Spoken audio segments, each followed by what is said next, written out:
Boa tarde a todos. Queria começar por agradecer ao Nuno, à organização, o convite para estar aqui, para integrar este painel que tem um duplo sabor que eu não posso deixar de dizer aqui. Por um lado tem o sabor de vos dizer que vou falar de um festival que tem 9 anos, ou que tem 9 edições feitas e que teve, enfim, momentos de grande fascínio, de grande entusiasmo e de grande carinho, e que talvez tenha tido, nesses 9 anos, a sua única história, portanto, talvez tenha terminado, não sei se vou fazer a tragédia de fazer aqui o canto do cisne, mas as circunstâncias portuguesas, as circunstâncias de financiamento às artes atuais, não deram financiamento ao festival e, portanto, ele provavelmente tem, pelo menos este ano, a sua história terminada. Vão passar imagens, são cerca de 100 imagens e eu vou tentar dizer o que tenho para dizer enquanto elas passam. São imagens que estão escolhidas de entre a muita documentação que o festival tem e foi produzindo, referem-se às mais diversas disciplinas artísticas que se concretizaram no contexto do festival. Umas terão mais capacidade de entusiasmar, outras estão aqui só exatamente a documentar, a dar um sinal, não são nem de perto nem de longe a totalidade do festival. Esta imagem que eu escolho para abrir é a imagem que clarifica, de alguma maneira, este lugar onde nos situamos quando chamamos a um festival Escrita na Paisagem. Escrita na Paisagem Festival de Performance e Artes da Terra. Neste nome Escrita convocávamos a ideia de ler a paisagem, portanto de nos deixarmos interpelar por ela e de escrever nela. É dessa história que vou falar um pouco. E vou pôr isto a rolar.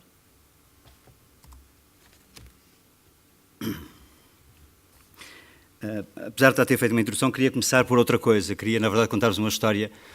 que a encenadora Ariane Nushkin conta numa introdução a um livro sobre teatro. Nesse texto, ela conta a história de uma mulher de Vilnius que, durante a guerra, todos os dias, perante a sua ração de comida, retirava um pouco de pão e, com esse pão, fazia um teatro de bonecos. Um teatro com pequenos bonecos de pão que fascinava quem estava junto com ela e que permitia que, nas circunstâncias que eram essas, as da guerra e de alguma ausência de meios e de alguma tragédia a todo o momento à porta, permitia precisamente olhar para o mundo e olhar para os próximos e para a incógnita do destino com o fascínio do além do pão que comemos, um pouco de pão que sobra para outra coisa. Quando falamos de festivais e falamos de práticas culturais, muitas vezes, como aconteceu aqui nestes 2 dias, somos tentados a falar de números e a valorizá-los, e eles são importantes, eles são parte da agenda que permite que os poderes e que o financiamento para a cultura se faça, mas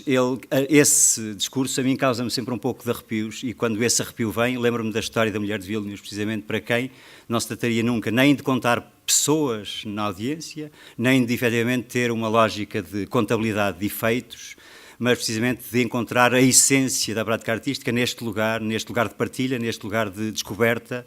do essencial talvez do ser humano. E portanto, quando se trata de contabilidade de financiamento, quando se trata de contabilidade de públicos, quando se trata de grandes efeitos, tenho sempre o receio de que estejamos a usar uma lógica, inadvertidamente, a usar uma lógica de financiarização, de transformação daquilo que fazemos em algo mais, um mercado do pão e não o pão nessa essência, nesse bocadinho de matéria com o qual se faz, a mulher de Vilnius fazia os seus bonecos e os propunha como modo de enfrentar o tempo e as circunstâncias que eram as suas. Dizer isto é também dizer que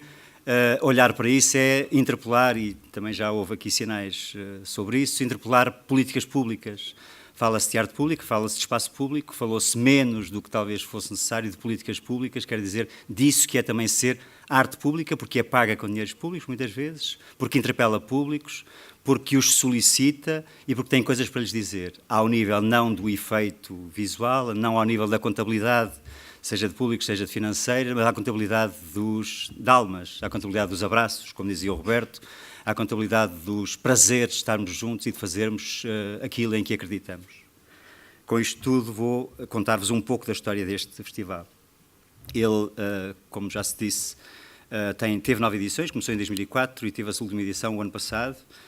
Realizava-se anualmente no Alentejo, durante os meses de julho, agosto e setembro. Era um festival de 3 meses que tinha o tempo lento do Alentejo. Não eram 3 meses de grande atividade, intensa atividade concentrada, mas simplesmente um festival que procurava uma relação direta com o território, com o tempo deste território que é o Alentejo, um tempo mais lento, e também com uma lógica de disseminação dos seus efeitos por um público alargado.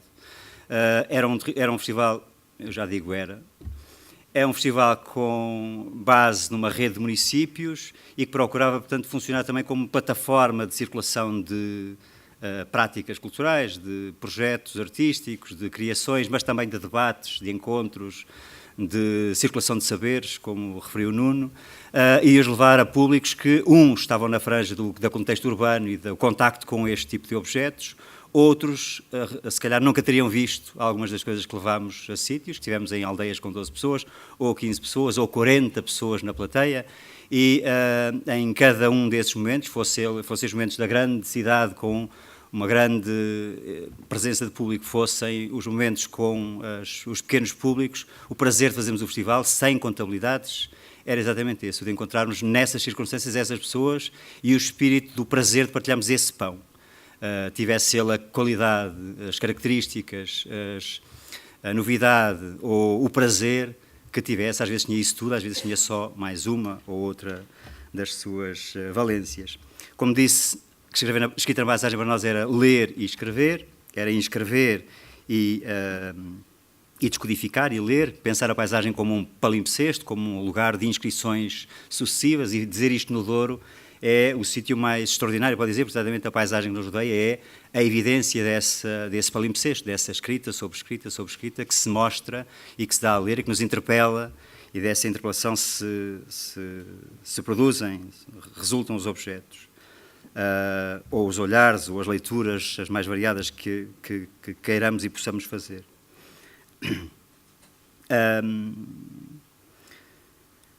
Esta plataforma de circulação de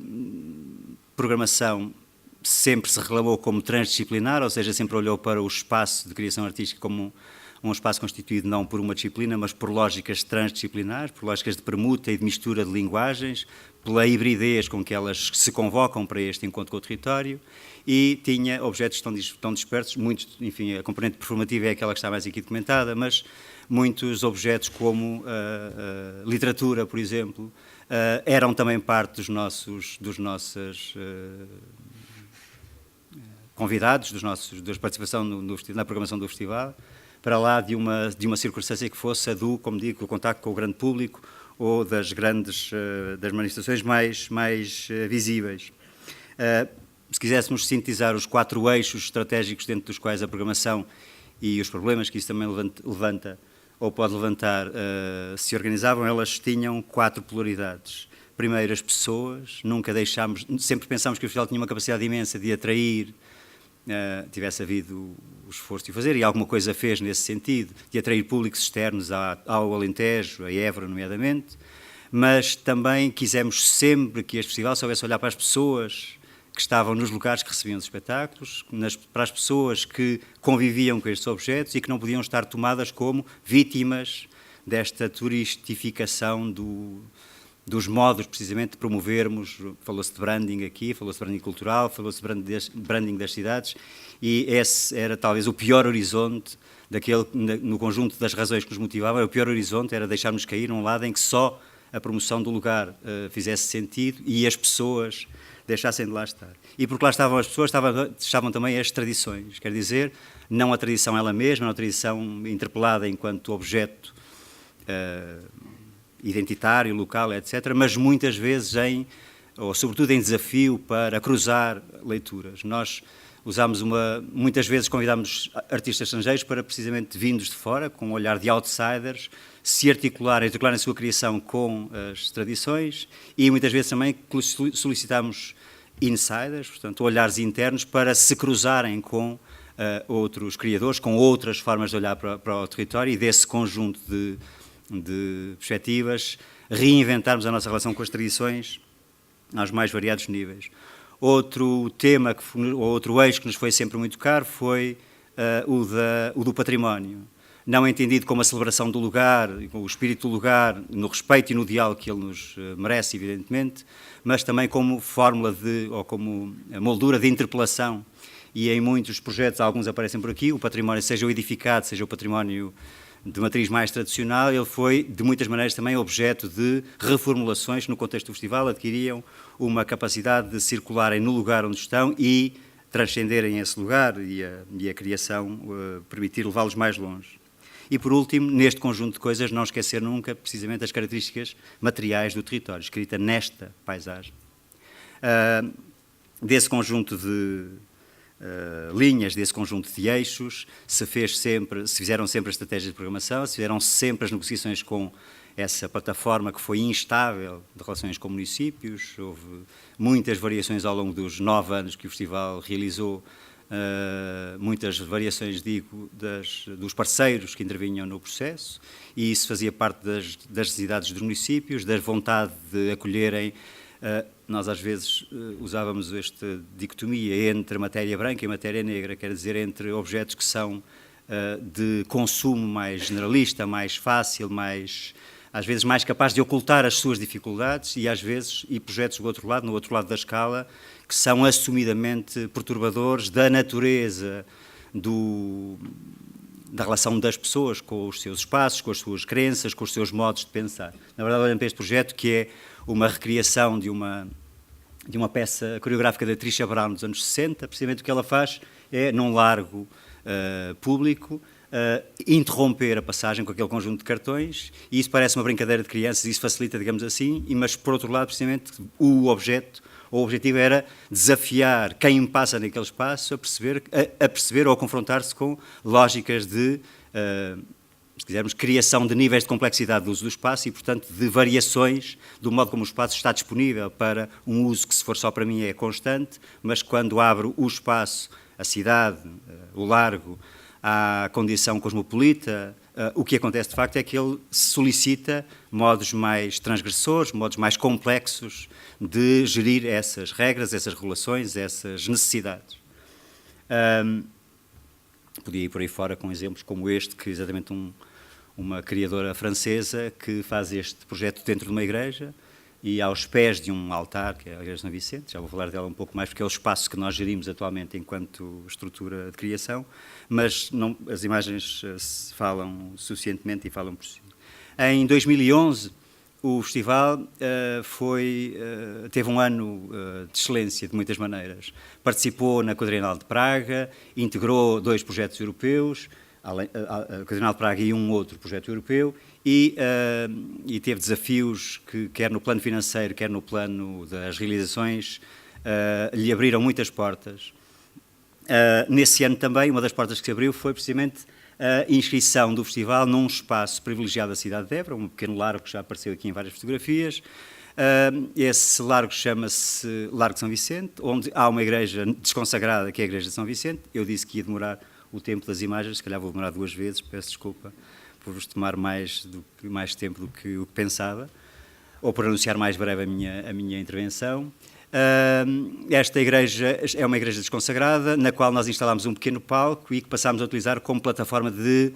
programação, portanto, um pouco ao arrepio dos anos anteriores. O festival estabilizou mais a sua presença na cidade de Évora e capitulou com isso, de facto, um lugar de transversalidades muito intensas, de públicos. A igreja estava aberta 16 horas por dia e isso permitia que, desde os públicos matinais, dos turistas apressados, aos públicos da noite e dos espetáculos e das exposições, etc., todo o dia e todo o largo fosse atravessado por continuidades de frequência e de interpelação do festival ao longo de 3 meses, como digo, ou como disse, que nos foram francamente gratificantes, que foram altamente estimulantes e desafiantes e que nesse ano constituíram de facto um corolário, um momento de grande encontro do festival com a cidade e com a região, embora de facto localizada a partir de um ponto e não a partir da sua plataforma, que noutros anos tinha sido um pouco mais visível, mais intensa. Do conjunto das questões que este projeto foi levantando e daquelas que neste contexto eu acho que vale a pena sublinhar, o conjunto das questões, parece-me que vale a pena assinalar algumas relativas à programação, ao como programas, com que direito se programa um espetáculo por exemplo, que é um espetáculo resultante de uma escola de verão, com um artista altamente transgressor, Guilherme Gomes Penha, que convoca a nudez e uma atitude muito transgressora em relação ao corpo, e precisamente depois abrir a porta e dizer a uma cidade que tem precisamente públicos mais eruditos, mas também públicos mais indefesos, por assim dizer, com que direito, com que metas, em que circunstâncias é que esta porta aberta, este franquear de portas e de mundos, a tal matéria negra e a matéria branca, com que legitimidade é que o fazíamos? Se calhar não somos capazes de responder tão claramente que nos pudéssemos situar aqui ou ali nessa escala. O que pensámos sempre foi que o festival tinha que ser lugar dessa curva, hora de contacto com a matéria branca, hora de contacto com a matéria negra, se me permitem, continuo a usar esta metáfora. E, portanto, que mesmo quando os espetáculos tinham uma dimensão mais claramente transgressora, que poderia fazer que um espectador, a meio ou no princípio, ao final percebesse que estava enganado e que as expectativas que tinha, ou o que o tinha levado ali, afinal se não concretizava, se não de uma forma que o perturbava e, portanto, saísse, mesmo nessas circunstâncias, de facto, para o festival fazia menos sentido ir só para um lado, e, portanto, criar um nicho de grande público que deixava de fora uma série de outras possibilidades, ou só para o outro e deixar de ter público, passar a ter um nicho de espectadores, não tocar a cidade, deixando que os projetos tivessem uma zona de culto, de elitismo talvez, mas em alguma medida que não fizessem essa ponte. E o que achamos é que, na experiência que foi a que resultou destes 9 anos, o que achamos é que precisamente esta curva ascendente e descendente, esta amplitude entre dois termos de uma escala com muitas variáveis, foi dando frutos. Foi-nos possível, ao longo destes anos, ir sedimentando uma relação com o público, que é reconhecível, que aceita desafios que tem a marca escrita na paisagem e não outra marca, que reconhece essa marca como parte da interpelação do ir ver um espetáculo com estas ou aquelas outras características, e que com o mesmo prazer vai à Praça Giral de ver Novo Circo, e vai depois a um espaço, seja da cidade, seja de uma sala de espetáculos, ver um espetáculo de música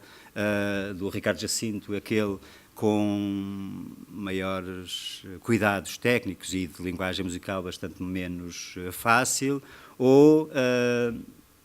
vamos esperar outro exemplo, este é exatamente o exemplo do Guilherme Gomes Penha da Escola de Verão, a que pode precisamente levar espectadores a estarem presentes e simultaneamente encontrarem um meio de negociarem a sua presença com uma atenção que é construída ali, que é a resposta ao desafio do festival para o público e simultaneamente é o espaço do espectador, de alguns espectadores, negociarem esse desafio, de o situarem, de se confrontarem com ele e de encontrarem modos dele desafio para eles, espectadores, fazer sentido. Se nos perguntassem que tipo de resultados obtivemos, teremos a certeza que formámos algum público, sim. Teremos a certeza que formámos alguns ícones do festival e do território que é o Alentejo, à medida que a plasticidade dos projetos se misturava com estas cadências das pessoas, das tradições, do território e do património. Temos a certeza que nesse conjunto estão muitas coisas feitas como não deviam ser feitas. Temos a certeza que modificámos modos de a cidade, nomeadamente a cidade de Évora, olhar para os seus espaços públicos. Na verdade, é uma questão que, ao longo das sessões de ontem e de hoje, me assaltou também, é que, falando nós de espaço público e o Pedro Costa, inclusive, falou da esfera pública, não se tenha falado, por exemplo, da condição, pensando num teórico como Henri Lefebvre, da condição de construção social do espaço, o que faz com que, precisamente, se olharmos para o espaço não como aquilo que lá está e que é público, mas como aquilo que nós fazemos, ou seja, o espaço como verificação de condições de uso ou como resultante de um certo modo de um certo conjunto de condições de uso, verdadeiramente o que faz o espaço, ou, portanto, o que faz os desafios no espaço, são os desafios. E, portanto, para nós o festival fazia todo sentido inscrevendo-se neste espaço, trazendo desafios, que são também desafios culturais, desafios artísticos e desafios ao modo do espaço ser não linear, mas precisamente essa ondulação, a que eu vou chamando também complexidade, de usos, de possibilidades, de dificuldades também. Estarei à vossa disposição depois para fazerem perguntas. Muito obrigado.